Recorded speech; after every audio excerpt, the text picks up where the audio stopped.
기도하겠습니다. 하나님, 오늘 저희들에게 말씀하여 주시옵소서. 주신 말씀을 통해 하나님의 마음을 깨닫게 하사 이 말씀을 삶으로 붙들고 나아가게 하여 주옵소서. 성령님, 저희들의 마음을 열어 주시옵소서. 우리 주 예수님의 이름으로 기도합니다. 아멘. 한 주간 잘 지내셨나요? 날씨가 많이 춥습니다. 오늘 함께 드린 찬양처럼 우리의 영혼이 평안한 그런 여러분들 되시기를 바랍니다. 오늘 우리가 읽은 누가복음 15장 본문 말씀은 우리가 잘 아는 이야기입니다. 아마 성경에 있는 여러 본문 가운데 가장 유명한 본문 중에 하나가 이 본문 아닐까 싶습니다. 흔히들 탕자 비유라고 많이 얘기를 합니다. 탕자는 좀 제멋대로인, 고집불통인 이런 사람을 가리켜서 탕자라고 하는데, 이 말씀을 어느 정도 다 아신다는, 줄거리를 아신다는 그런 가정하에 질문을 좀 드려보고 싶습니다. 그러면 누가 탕자일까요? 집을 나간 둘째 아들이 탕자일까요? 아니면 집으로 돌아왔을 때 그 환대받는 것에 대해서 분을 했었던 첫째 아들이 탕자일까요? 오늘 본문 말씀의 배경을 먼저 좀 살펴볼 필요가 있는데, 오늘 본문의 배경인 누가복음 15장 1절, 2절 말씀을 보면 말씀은 이렇게 기록이 되어 있습니다. 모든 세리와 죄인들이 말씀을 들으러 가까이 나아오니 바리새인과 서기관들이 수군거려 이르되 이 사람이 죄인을 영접하고 음식을 같이 먹는다 하더라. 예수님께서 세리와 죄인들과 함께 식사하고 그들과 함께 거하는 것을 보고 이 바리새인들과 서기관들이 굉장히 그것을 가지고 수군거렸다라는 것이죠. 왜 예수님은 저들과 함께 식사하느냐라는 거예요. 왜 예수님은 저들과 함께 같이 있느냐라는 것이죠. 세리와 죄인들, 저들과 굳이 함께 하는 것이 맞느냐라고 하는 것입니다. 2절 말씀에 여기서는 수군거렸다고 하지만 우리가 예전에 썼던 개역 한글 성경에서는 원망하여 수군거려라고 이렇게 되어 있거든요. 원망했다, 예수님 막 원망했다라는 것이죠. 그러자 예수님께서 비유로 말씀하십니다. 혹시 기억나실지 모르겠는데 그 비유를 예수님께서 하시는 목적은 두 가지라고 하였습니다. 첫 번째는 드러냄의 의미가 있고 두 번째는 감춤의 의미가 있습니다. 말씀을 들으려고 하는 자에게는 그 말씀이 드러나게끔 하시는 이유가 있고, 만약에 그 말씀을 듣지 않고 거부하려고 하는 이들에게는 그 말씀이 감추어져 버린다라는 것이죠. 누가복음 15장 바로 앞 구절인 14장 35절에 보면 이렇게 말씀이 마칩니다. 들을 귀 있는 자는 들을지어다라고 말씀하시거든요. 예수님께서 사실 이 말씀을 들어야 되는 대상은 1차적으로는 그런 의미에서 볼 때 오늘 이 본문에 나와 있는 바리새인들과 서기관들이라고 할 수 있을 것입니다. 예수님은 그들에게 비유로 말씀하신다라는 것이죠. 누가복음에서는 15장에서는 총 예수님께서 세 가지 그래서 비유를 말씀하시는데, 잃은 양을 찾는 목자의 비유, 또 잃은 드라크마를 찾은 여인의 비유, 그리고 오늘 본문 말씀인 잃은 아들을 되찾은 아버지의 비유, 이렇게 세 가지 비유로 예수님께서 말씀하시며 하나님의 마음, 예수님의 마음이 무엇인지를 들려주십니다. 그 비유 중에 오늘은 세 번째 비유이죠. 어느 날 이 둘째 아들이 아버지에게 찾아와서 아버지의 유산을 미리 달라고 합니다. 사실 아버지 아직 살아계시는데 벌써 유산을 달라고 한다는 것은 말이 되지 않는 일이죠. 예나 지금이나 사실 이런 경우라면 우리는 그런 자를 가리켜 불효자라고 할 수밖에 없죠. 그런데 이상하게도 아버지는 아들에게 유산을 나누어 줍니다. 그 분깃을 어느 정도 떼어서 나누어 주는데, 성경에 보면 분명하게 기록되어 있기를 두 아들에게 다 나누어 주었다라고 12절에 그렇게 되어 있습니다. 큰 아들에게도 나눠주고 둘째 아들에게도 나누어 주었다라는 것이죠. 당시에 유대인들 사이에서 만약에 두 아들을 가지고 있다면 그러면 장자에게는 3분의 2 정도의 분깃이 가고 차남에게는 3분의 1 정도의 분깃이 간다고 합니다. 이 둘째 아들은 그 아버지에게 받은 그 분깃을 챙겨가지고 며칠 만에 먼 나라로 떠났다라고 성경은 말하고 있습니다. 아버지가 현금을 주었는지 아니면 부동산을 주었는지는 알 수 없지만 이 아들은 아마 미리 계획이 있었던 것 같아요. 그래서 며칠 만에 그것을 다 처분하여서 그 돈을 가지고 먼 나라로 떠났다라는 것이죠. 먼 나라로 가서 그는 그 돈을 흥청망청 쓰게 되었습니다. 성경에서는 그런데 이 아들이 그 돈을 쓰는 것을 가리켜 뭐라고 하냐면 허랑방탕하게 썼다라고 하고 있습니다. 단지 그냥 흥청망청 쓴 정도가 아니라 방탕하게 써버렸다라고 하고 있죠. 아마 주변에 있는 많은 친구들이 주위에 몰려들어서 그 돈을 마음껏 쓰고 그랬었나 봅니다. 그러다 보니 그 돈이 다 탕진되어 버렸습니다. 때마침 나라가 큰 흉년이 들어서 이 둘째 아들은 그만 살아갈 방법이 없으니 결국은 돼지 우리에 가서 돼지를 치는 일을 하게 됩니다. 당시 유대인들 사이에서 이 돼지는 불결한 그런 동물이기에 돼지를 쳤다라는 것은 굉장히 최후의 수단밖에 없는 그런 상황이 바로 이 둘째 아들에게 있었다라는 것이겠죠.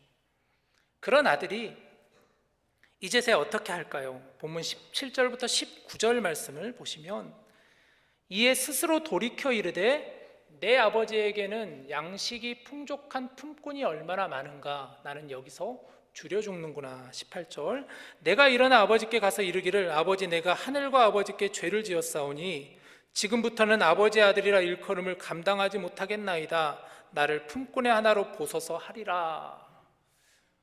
지금 이 장면은 아들이 아직 아버지를 만나기 전에 스스로 돌이켜 이르되라는 것이죠. 스스로 자기 스스로 지금 이제 자기의 그 죄를 뉘우치고 있는 장면입니다. 18절에 보면은 내가 하늘과 아버지께 죄를 지었사오니라고 하고 있죠. 하늘은 무슨 의미냐면 하나님께 죄를 지었다라는 거예요. 당시에는 하나님이라는 이름을 함부로 입에 올릴 수가 없기에 하나님과 아버지께 내가 죄를 지었사오니라고 하는 것이죠. 스스로 그가 돌이켜 이르렀다라고 성경은 말하고 있습니다.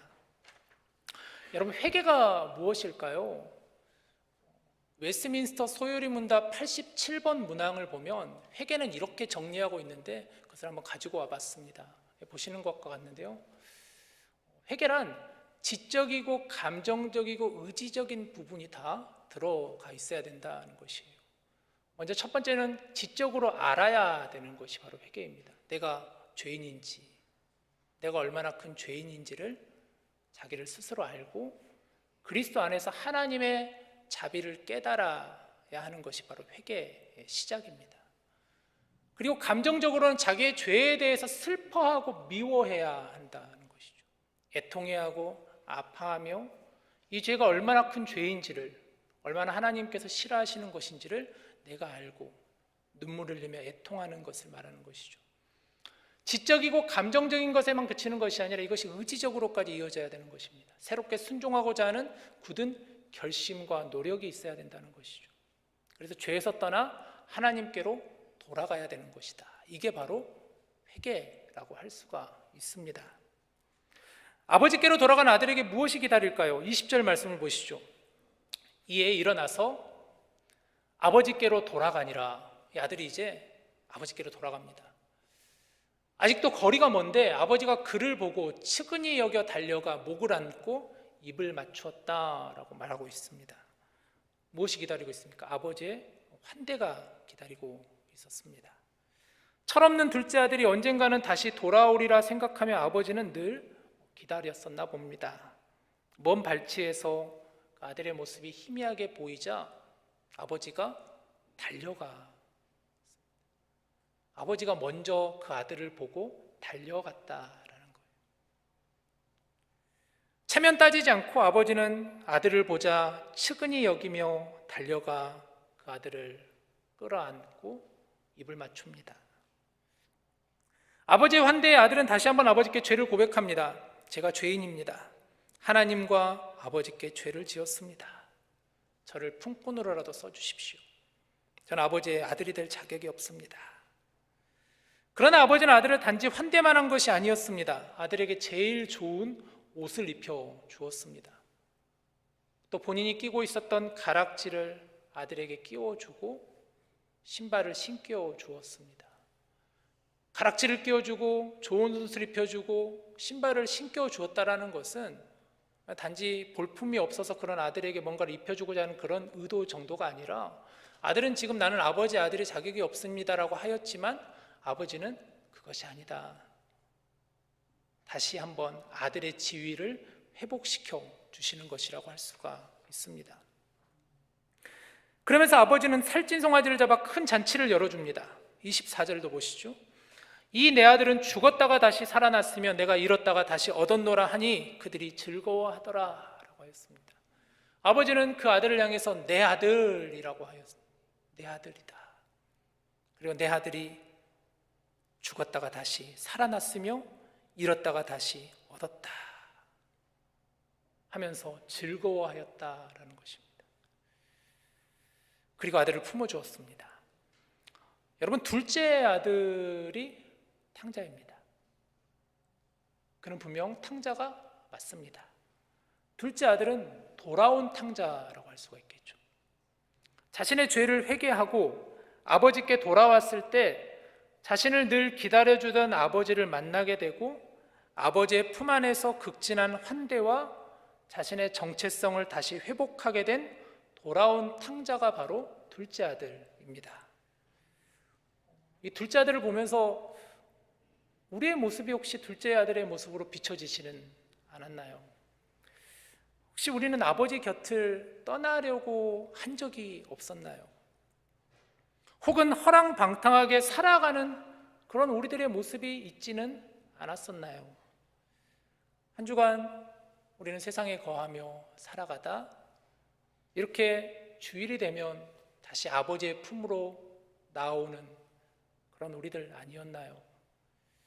그리고 다시 세상으로 나아가서 똑같이 살아가다 다시 또 날이 되면 아버지 품으로 돌아오는 그런 우리들 아니었었나요? 어찌 보면 우리도 돌아온 탕자와 같다라는 생각이 듭니다. 매주 돌아온 탕자와 같지 않나라는 마음이 듭니다.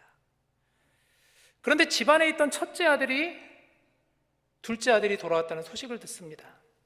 그는 아마 밭에서 열심히 일을 했었나 봅니다. 집안에서 무언가 즐거운 소리, 또 풍악을 울리는 소리가 들리니까 무슨 일인가 싶어서 종을 불러서 이유를 듣습니다. 그러자 종이 이렇게 대답합니다. 27절을 보시면 대답하되 당신의 동생이 돌아왔음에 당신의 아버지가 건강한 그를 다시 맞아들이게 됨으로 인하여 살찐 송아지를 잡았나이다. 둘째 아들이 집으로 돌아오게 되어 집에서 큰 잔치를 벌이게 되었다는 얘기를 듣자 이 첫째 아들이 그러자 이렇게 반응하죠. 28절입니다. 그가 노하여 들어가고자 하지 아니하거늘. 그 얘기를 들은 둘째 아들이 노하였다라는 것이죠. 들어가고자 하지 않았다라고 하였습니다. 질문을 한번 드려보죠. 여러분, 여기서 누가 가장 노했을까요? 누가 가장 노했을까요? 누군가 우스갯소리로 살찐 송아지가 가장 노했을 것 같다라고 얘기를 하더라고요.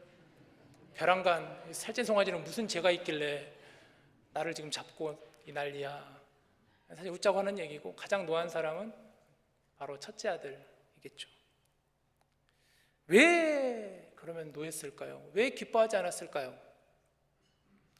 먼저 동생에게 화가 많이 났을 것 같습니다. 아버지의 유산을 달라고 해서 떠났던 동생이 돈을 다 허비하고 다시 돌아온 저 뻔뻔함에 아마 그는 많이 화가 났을 것 같습니다. 그런데 그의 분노는 이제는 동생을 넘어서 아버지에게까지 미치고 있습니다. 왜 아버지는 저런 동생을 환대하느냐라는 것이죠. 왜 한 번도 나에게 열어주지 않았던 저 잔치를 열어주었냐고 화를 내고 있습니다. 얼마나 화가 났으면 그는 집에 들어가려고 하지 않습니다. 그러자 아버지가 큰아들에게 와서 그를 안으로 들어가자고 권합니다. 그러자 아들은 아버지에게 이렇게 대하죠. 29절 30절을 보시죠. 아버지께 대답하여 이르되 내가 여러 해 아버지를 섬겨 명을 어김이 없거늘 내게는 염소 새끼라도 주어 나와 내 벗으로 즐기게 하신 일이 없더니 아버지의 살림을 창녀들과 함께 삼켜버린 이 아들이 돌아오매 이를 위하여 살찐 송아지를 잡으셨나이다. 아들의 마음이 느껴지시나요? 굉장히 서운한 마음이 지금 많이 그에게 보여집니다. 내가 아버지를 여러 해 동안 섬겼으면서 아버지의 뜻을 거스른 적이 없었는데 아버지 너무하신 것 아닌가요? 내가 이만큼 했는데, 나는 열심히 무언가를 했는데, 저 나름대로는 최선을 다했는데 아버지 너무하신 거 아닙니까? 하는 그 마음이 느껴지시지 않나요? 그러면서 둘째 아들의 그 죄를 다시 한번 끄집어내는 것이죠. 저 아들은 창녀와 함께 어울렸던 자 아닙니까?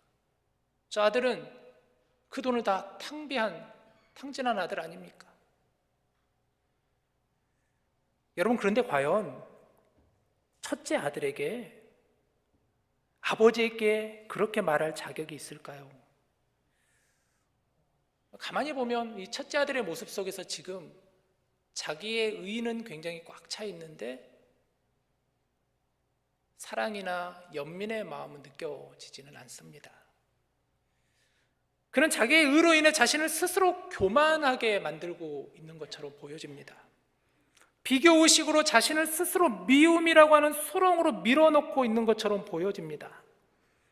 자기의 의로움과 비교의식으로 분노의 감정을 갖게 된 것처럼 보여집니다.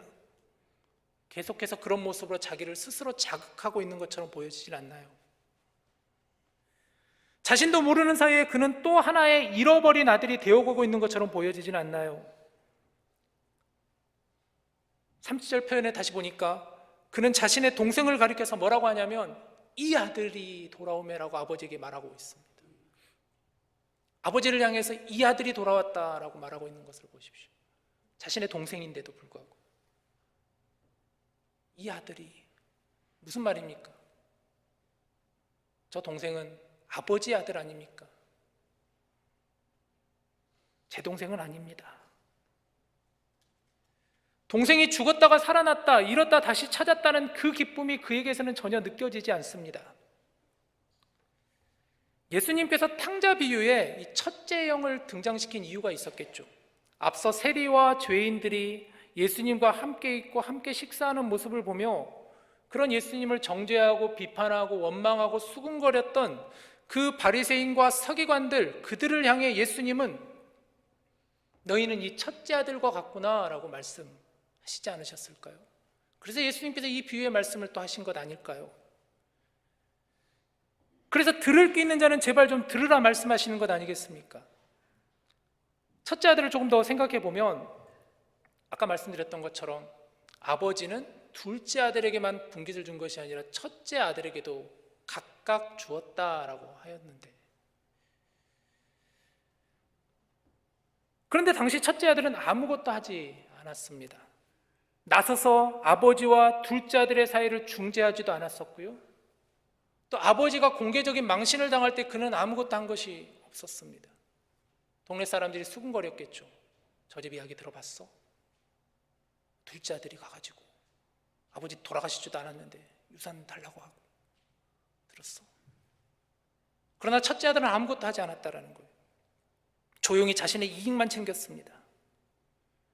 또 동생의 행동을 꾸짖지도 않았습니다. 형인데도 불구하고요. 동생이 유산을 미리 달라고 했을 때 가서 너가 그러면 되겠느냐, 그는 하지 않았다라는 거예요. 아무 일도 없다는 듯이 조용히 지냈습니다. 침묵으로 묵묵부답하였습니다. 그러므로 첫째 아들은 마치 집안의 탕자와 같아 보입니다. 여러분, 둘째 아들도 둘째 아들이지만 첫째 아들의 모습도 우리에게서 혹시 비춰지지는 않나요? 하나님 곁을 떠난 자가 하나님께 돌아올 때 우리가 과연 진심으로 맞이하고 기뻐하고 축하하고 있나요?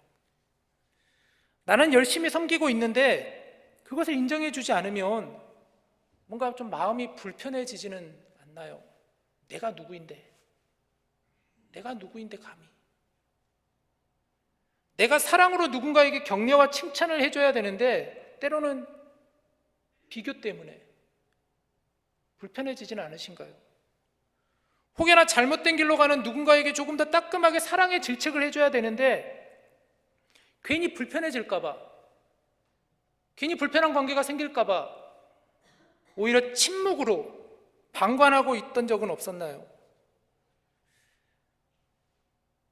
예수님 당시의 바리새인과 서기관들이 그러했다라는 것입니다. 그들은 하나님의 나라는 잃어버린 자가 하나님께로 다시 돌아올 때 그들을 맞이하고 기뻐하고 잔치가 벌어진다라는 것에는 관심이 없었던 것이죠. 자기 의로 가득 찼었던, 스스로 경계선을 긋고 판단하고 정죄하며 그들만의 세상을 꿈꾸고 바라고 있었던 이들이었습니다. 사랑하는 여러분, 첫째 아들은 집안의 탕자였습니다. 그리고 둘째 아들은 돌아온 탕자였습니다. 누가 탕자인가요? 첫째 아들, 둘째 아들 다 탕자이죠. 탕자 비유의 말씀에서 사실 우리가 주목해야 되는 인물은 바로 아버지입니다. 그래서 성경은 의도적으로 소제목에다가 탕자 비유라고 하지 않고 잃은 아들을 되찾은 아버지의 비유라고 기록하고 있습니다. 탕자 비유는 우리가 만들어낸 것이죠. 사실은 이 본문에서 예수님께서 말씀하시고자 하는 것은 바로 아버지의 비유, 잃은 아들을 되찾은 아버지의 비유라는 것이죠. 아버지의 반응을 보시죠. 자기 의가 가득하고 비교의식으로 화가 나고 속이 상해 동생의 얼굴을 보기는커녕 잔치 자리에까지 참여하고자 하지 않는, 집안에 들어가려고 하지 않는 그 첫째 아들에게 아버지가 뭐라고 말하는지를 보시죠. 31절 32절입니다. 아버지가 이르되 예, 너는 항상 나와 함께 있으니 내 것이 다 네 것이로되 이 내 동생은 죽었다가 살아났으며 내가 잃었다가 얻었기로 우리가 즐거워하고 기뻐하는 것이 마땅하다. 아버지는 의도적으로 내 동생은 이라고 하는, 그러면서 아버지는 의도적으로 내 것이 다 네 것 아니냐라고 하는, 아버지가 뭐라고 꾸짖지 않고 내 것이 다 네 것 아니냐, 너의 동생, 네 동생이 지금 살아서 돌아오지 않았느냐. 그 첫째 아들의 마음을 만져주고 등을 토닥여주고 그 마음을 어루만집니다. 아버지는 집을 나간 둘째 아들도 품어주었고 첫째 아들도 가가지고 집으로 들어가자, 동생이 살았지 않느냐, 우리 함께 같이 이 잔치에 참여해야 되지 않겠느냐, 따뜻하게 아들들을 대해줍니다. 이것이 바로 아버지의 마음이라는 것이죠. 저는 어린 시절에 딱 한 번 집을 나가본 적이 있습니다. 초등학교 4학년 즈음에 정말 큰 잘못을 해서 부모님께 호되게 혼이 난 적이 한 번 있습니다. 얼마나 혼이 났던지, 그래서 어린 마음에 나 없으면 괜찮을까요? 하는 마음으로 나갔습니다. 근데 아무런 계획이 없었어요. 가지고 있는 돈도 없었고요.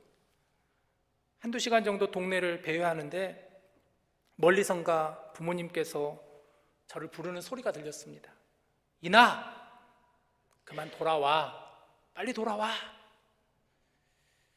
그 소리를 듣고 바로 집에 들어갔습니다. 당연히 부모님께 혼날 거라고 예상을 하고 각오를 하고 들어갔는데, 그런데 웬걸요? 부모님께서 저를 먼저 따뜻하게 안아주셨습니다.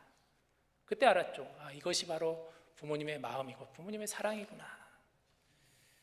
여러분, 말씀을 맺습니다. 예수님은 탕자 비유의 말씀을 이렇게 마치시는데요, 질문을 다시 한번 드려보죠.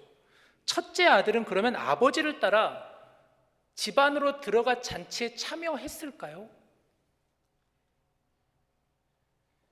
예수님은 이 비유의 결론을 말씀하지 않으셨습니다. 답은 우리들의 몫으로 남겨놓으셨습니다. 우리에게 이 비유의 마지막 결론을 우리들로 하여금 실천해 볼 수 있도록 예수님은 남겨놓으셨습니다. 여러분이라면 어떻게 하시겠습니까? 또 두 번째 질문은, 둘째 아들은 그러면 다시 집을 나가지 않았을까요?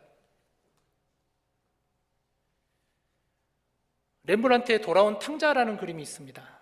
빛의 화가로 잘 알려진 렘브란트는 그의 노년에 이 그림을 그렸다고 합니다. 그림을 한번 보여주시면요, 이 그림은 러시아에 있는 에르미타주 미술관에 전시되어 있는 아주 유명한 대작입니다. 굉장히 큰 그림이라고 해요. 2m 정도의 굉장히 큰 그림입니다. 렘브란트는 빛과 그림자를 잘 사용하는 화가로 알려져 있는데, 그는 의도적으로 아버지와 그리고 둘째 아들, 그리고 지금 서 있는 첫째 아들에게 이 빛을 통해서 스포트라이트를 밝히고 있습니다. 가만히 보시죠. 아버지를 한번 보시죠. 아버지가 둘째 아들이 왔을 때 등을 굽혀 두 팔로 그 아들을 쓰다듬어주며 잘했다, 어서 오라 하는 그 아버지의 마음, 아버지의 시선과 아버지의 표정을 보시죠. 또 첫째 아들은 지금 아버지와 같은 붉은색 외투를 입고 있습니다. 내 것이 네 것이다. 여러분, 아버지를 생각해 보시기를 바랍니다. 사랑하는 여러분, 오늘 이 말씀을 붙잡으며 우리가 익히 하는 이 본문이지만 우리가 다시 한번 오늘 이 말씀을 통해서 누가 탕자인가, 나 자신을 한번 살펴보시면서 또 그럼에도 불구하고 여전히 나와 함께 하시는, 여전히 나를 기다리시고 내가 언제나 다가올 때 나를 품어주시는 아버지를 다시 한번 생각하시며 이번 한 주간도 주님의 은혜 가운데 거하시는 저와 여러분 될 수 있기를 주님의 이름으로 간절히 축복합니다. 우리 함께 이 시간 오늘 주신 말씀을 붙잡고 같이 찬양하고 기도했으면 좋겠습니다.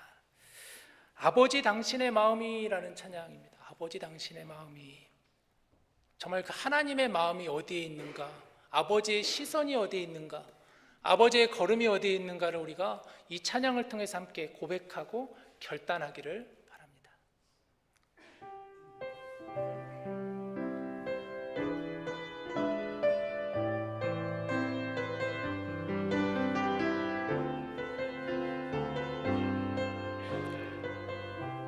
아버지 당신의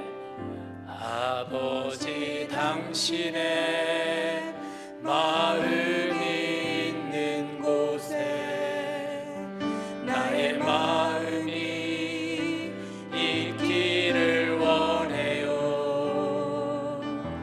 아버지 당신의 눈물이 고인 곳에 나의 눈물이 고이길 원해요. 아버지 당신이 바라보는 영혼에게 나의 두 눈이 향하길 원해요. 아버지 당신이 울고 있는 어두운 땅에 나의 두 발이 향하길 원해요. 나의 마음이 아버지의 마음 알아. 내 모든 뜻 아버지의 뜻이 될 수 있기를 나의 온 몸이 아버지의 마음 알아. 내 모든 삶 당신의 삶 되기를 나의 마음이 아버지의 마음 알아. 나의 마음이 아버지의 마음 알아. 내 모든 뜻 아버지의 뜻이 될 수 있기를 나의 온 몸이 아버지의 마음 알아. 내 모든 삶 당신의 삶 되기를. 우리 시간 같이 함께 오늘 말씀을 생각하시며 같이 시간 묵상하며 기도했으면 좋겠습니다. 여러분, 누가 탕자일까요? 첫째 아들, 둘째 아들, 우리가 탕자 아닐까요? 아버지의 마음은 어떤 마음일까요? 여전히 아버지는 집에 들어가지 않는 그 첫째 아들을 계속해서 들어가자라고 아버지는 설득하실 것 같아요. 만약 둘째 아들이 또다시 집을 나간다고 하더라도 아버지는 계속 기다리실 것 같아요. 들어오면 언제든지 아버지는 안아주실 것 같아요. 그게 아버지, 그게 아버지의 마음 아니겠습니까? 우리 시간 같이 기도할 때, 하나님, 우리가 탕자와 같은 삶을 살아가지만 다시 한번 기억하기를 아버지의 마음을 기억하게 하여 주시옵소서. 아버지의 품에 들어가게 하여 주시옵소서. 아버지 안에 거하는 자가 되게 하여 주시옵소서. 우리 함께 같이 이 시간 오늘 이 말씀을 붙잡고 같이 기도하겠습니다. 같이 기도합시다. 하나님 아버지 감사합니다. 하나님의 마음을 알게 하여 주시옵소서. 하나님의 마음이 있는 곳에 나의 마음이 있게 하여 주시옵소서. 하나님의 눈물이 고인 곳에 나의 눈물이 고이게 하여 주시옵소서. 하나님이 바라보는 영혼에게 나의 두 눈이 향하게 하여 주시옵소서. 하나님이 바라보시며 울고 있는 어두운 이 땅에 나의 두 발이 향하게 하여 주시옵소서. 나는 여전히 주님의 곁을 떠나 방황하고 허랑방탕하며 살아가고 있지는 않나요? 나는 자기의 의에 취해 교만과 미움으로 살아가고 있지는 않나요? 비교하고 판단하며 정죄하고 있지는 않나요? 하나님, 이 시간 나의 모습을 회개하오니 나를 용서하여 주시옵소서. 탕자와 같은 나의 삶을 용서하여 주시옵소서. 첫째 아들과 같은 둘째 아들과 같은 나의 마음과 나의 모습을 용서하여 주시옵소서.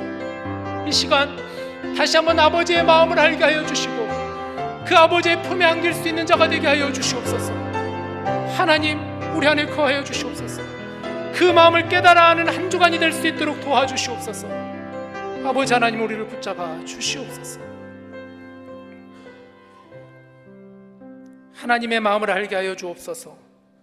이 땅을 향해 흘리시는 하나님의 눈물이 고인 곳에 우리의 눈물이 고이게 하여 주시옵소서. 탕자와 같은 우리지만 언제나 두 팔 벌리며 우리를 기다리고 안아주시는 아버지 하나님의 그 품 안에 저희가 거하게 하여 주옵소서. 다가오는 이 한 주간도 하나님과 동행하길 간절히 원하오며 우리 주 예수님의 이름으로 기도드립니다. 아멘.